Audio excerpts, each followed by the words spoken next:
दोस्तों कितनी अजीब बात होगी ना अगर किसी महिला का बलात्कार हो जाए, किसी महिला का रेप हो जाए, लेकिन पूरे गांव के लोग और पुलिस प्रशासन उसको बलात्कार मानने से मना कर दें।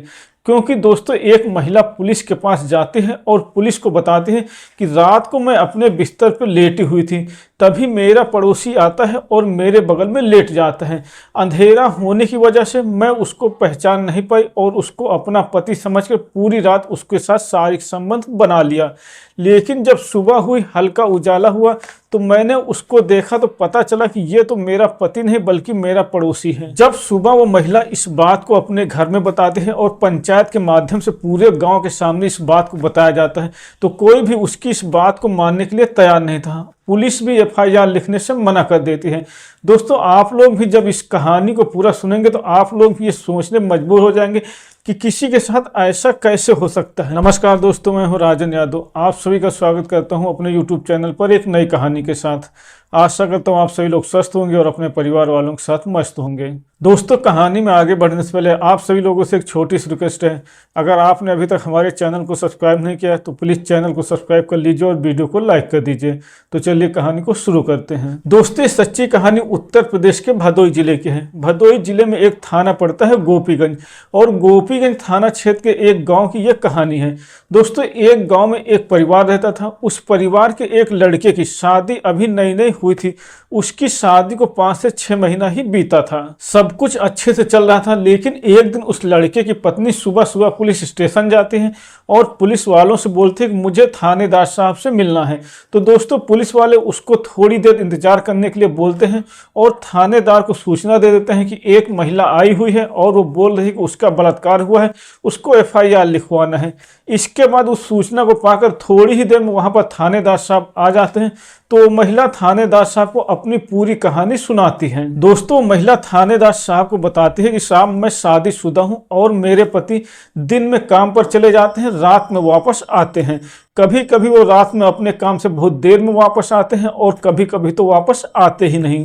वो महिला पुलिस को बताती है कि 17 सितंबर की रात को मेरे घर पे लाइट नहीं थी और मैं अपने घर में लेटी हुई थी। मेरे पति अपने काम से वापस नहीं आए थे, इसीलिए मैंने अपने घर का दरवाजा खुला रखा हुआ था। कमरे में अंधेरा था। रात के लगभग 12 बजे मुझे नींद आ जाती है, तभी मेरा पड़ोसी मेरे बगल में आकर लेट जाता है। मुझे लगता है कि शायद मेरा पति होगा, इसीलिए मैंने भी उसका कुछ भी विरोध नहीं किया, क्योंकि वो थोड़ी ही देर में मेरे साथ अश्लील हरकतें करने लगता है।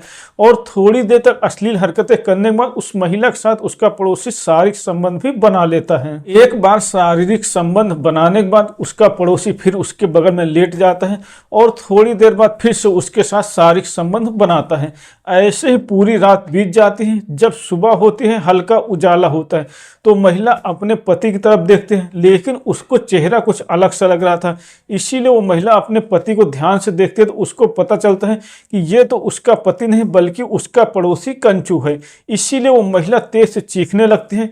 जब उसका पड़ोसी उस महिला की चीखने की आवाज सुनता है तो वो वहां से भाग जाता है। इसके बाद जब सुबह होती है, उस महिला का पति घर पे आता है, तो वो महिला अपने पति को बताती है कि उसके साथ में रात में क्या क्या हुआ। वो महिला बताती है कि रात में मैंने तुम्हें समझकर पड़ोसी कंचू के साथ पूरी रात शारीरिक संबंध बना लिए, और जब सुबह हुई थोड़ा सा लाइट आई तो मुझे पता चला।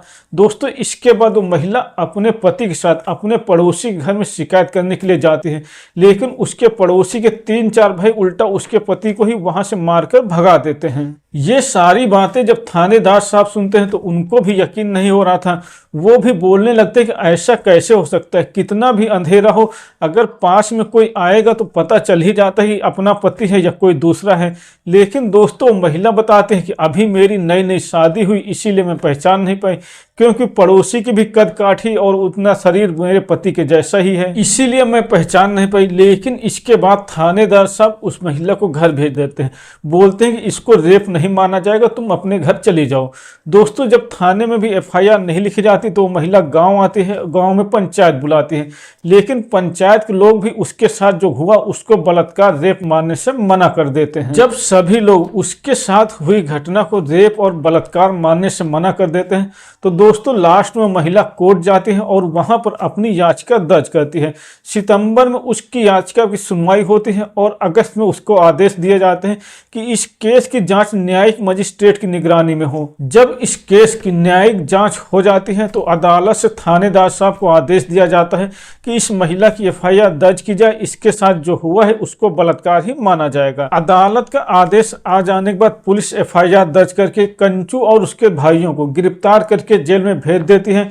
फिलहाल अभी ये मुकदमा चल रहा है, आगे देखते हैं अदालत से उनको क्या सजा मिलती है। तो दोस्तों ये थी आज की कहानी। अगर आपको पसंद आई हो तो वीडियो को लाइक करें और चैनल को सब्सक्राइब करें।